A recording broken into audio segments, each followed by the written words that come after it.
No one noticed the crippled beggar sitting on the cold street, except one poor waitress who could barely afford to feed herself. Every day she saved a piece of bread from her own meal and placed it gently beside him, never knowing who he really was. She was mocked, warned, and eventually fired for her kindness.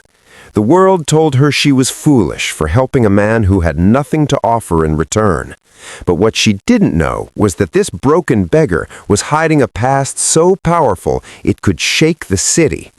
And the day he finally looked at her and said, "I am a billionaire," her life and his changed forever.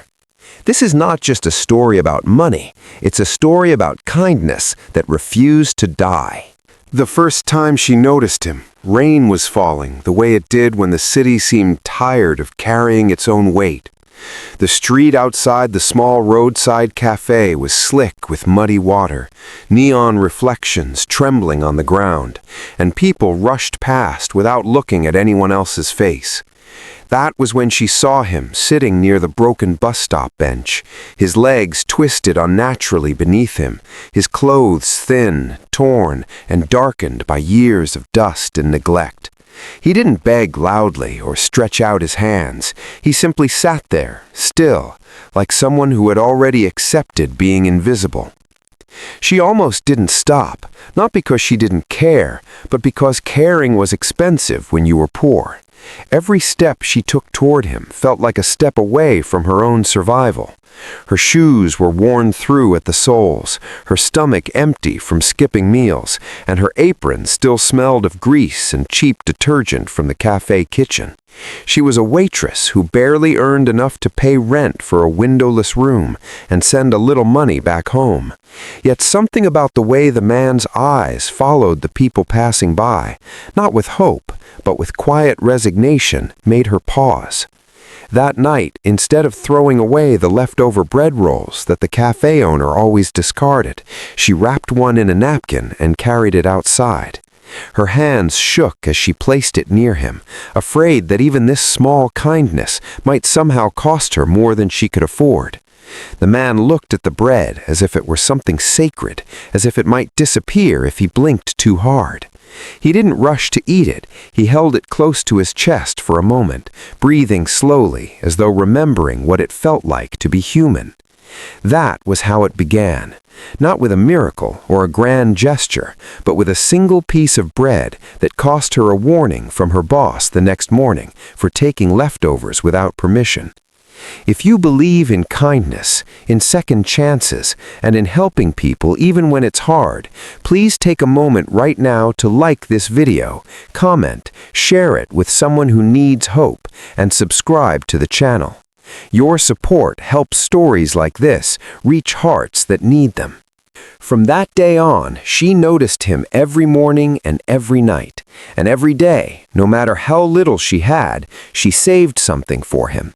Sometimes it was bread, sometimes a bowl of soup she claimed was spoiled so her boss wouldn't notice, sometimes just warm water on cold nights.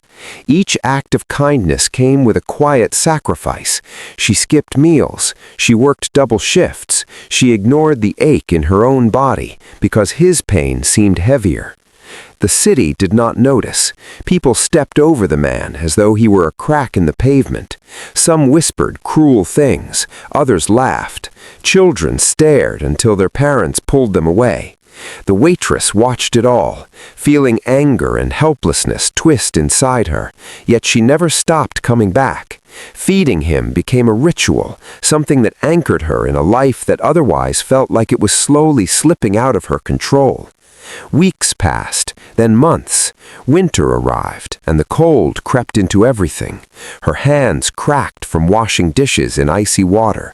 Her coat grew thinner each year, but she still wrapped an extra scarf around the man whenever she could find one. She never asked his name, he never asked hers. Their connection existed without words, built entirely on presence and persistence. What she didn't know was that people were watching. The cafe owner noticed the missing food. The manager noticed her lateness when she detoured to check on the man.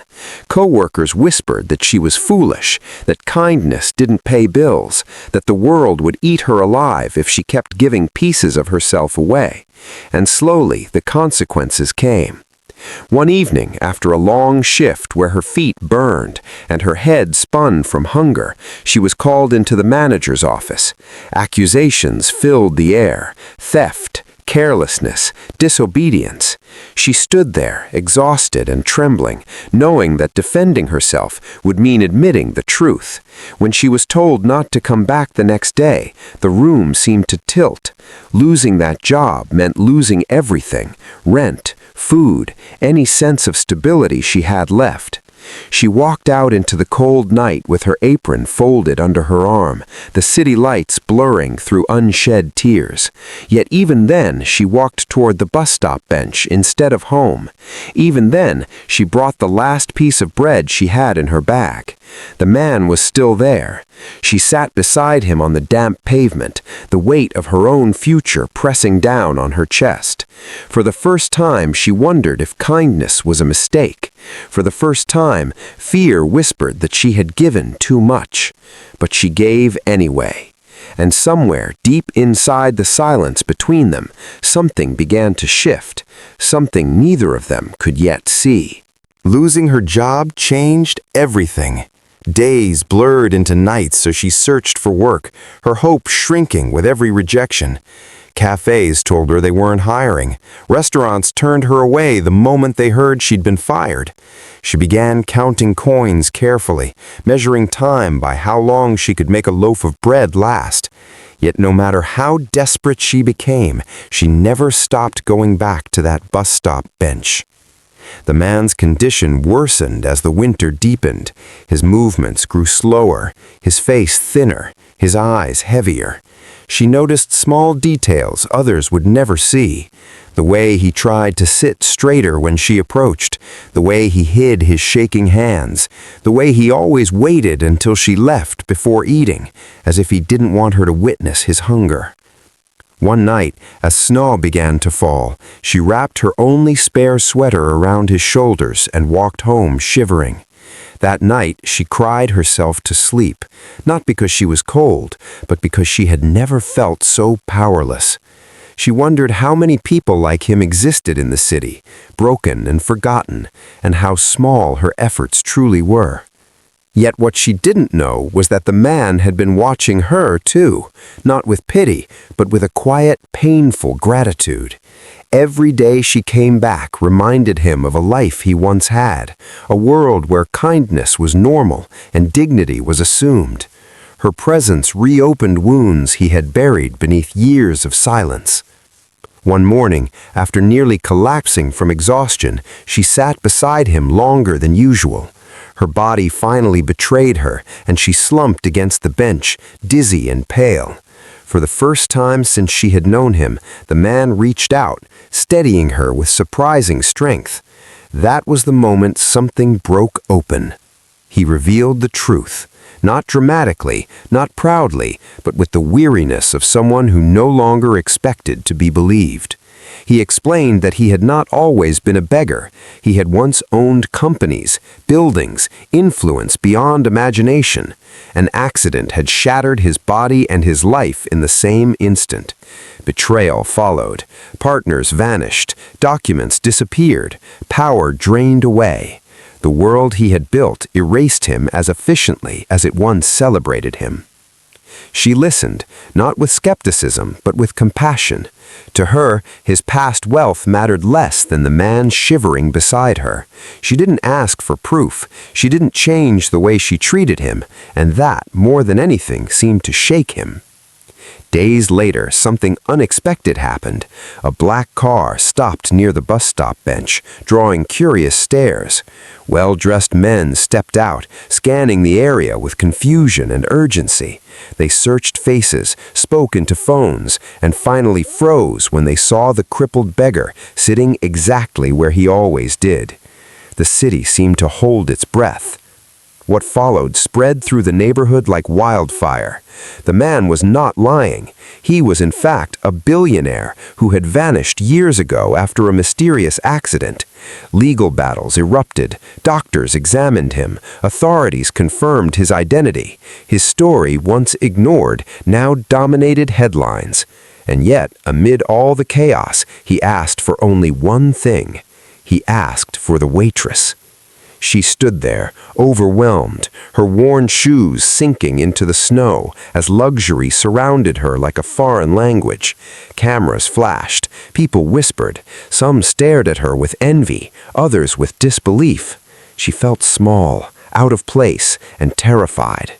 But when their eyes met, she saw the same man she had fed every day, the same quiet gratitude, the same humanity. What no one else understood was that his transformation didn't change her life overnight. Wealth did not erase her fear. Attention did not heal her exhaustion. She still felt like the same poor waitress who once shared bread she couldn't afford to give. Yet something had shifted inside her.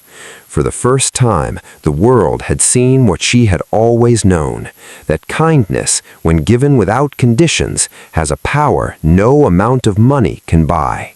The days that followed felt unreal, as if she were walking through someone else's dream.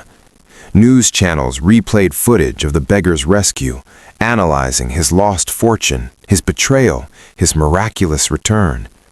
Yet in every interview, in every statement, he redirected attention away from himself and toward the woman who had never once asked his name. He ensured her stability before anything else, not as charity, but as acknowledgement.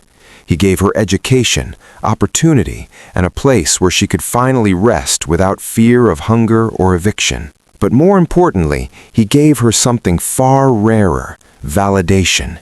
He told the world that her kindness had saved his life long before doctors ever did. She struggled to adjust. Guilt lingered whenever she slept in a warm bed. She found herself visiting the old bus stop bench, even after it was empty, just to remind herself of who she had been. She never let luxury harden her heart. Instead, it sharpened her purpose. Together, they built shelters, rehabilitation centers, and food programs, not in his name, but in the spirit of what had saved him. She worked alongside volunteers, refusing to sit behind desks while others suffered. People who met her often didn't realize who she was, and she preferred it that way. Years later, the story became legend. People argued about whether kindness truly changed the world, or if this was just an exception. But those who had been fed, housed, and healed knew the truth. One act of compassion had rippled outward, touching thousands of lives. As the man's health slowly declined, he spent his final years in peace, surrounded not by wealth, but by meaning. And when he passed, his legacy was not measured in money, but in mercy. The waitress, no longer poor, yet forever humble, stood at his memorial not as a beneficiary, but as a reminder that the smallest kindness, given consistently, can rewrite destinies. If this story touched your heart even a little, please like this video, share it with someone who needs hope, and subscribe to the channel. Your engagement helps keep real, meaningful stories alive. Special request before the ending. Please comment, kindness still matters if you believe that compassion can change lives. Because somewhere, right now, a simple act of kindness is waiting to become a miracle, and someone like her is deciding whether to give the bread they can barely afford. And sometimes, that choice changes everything.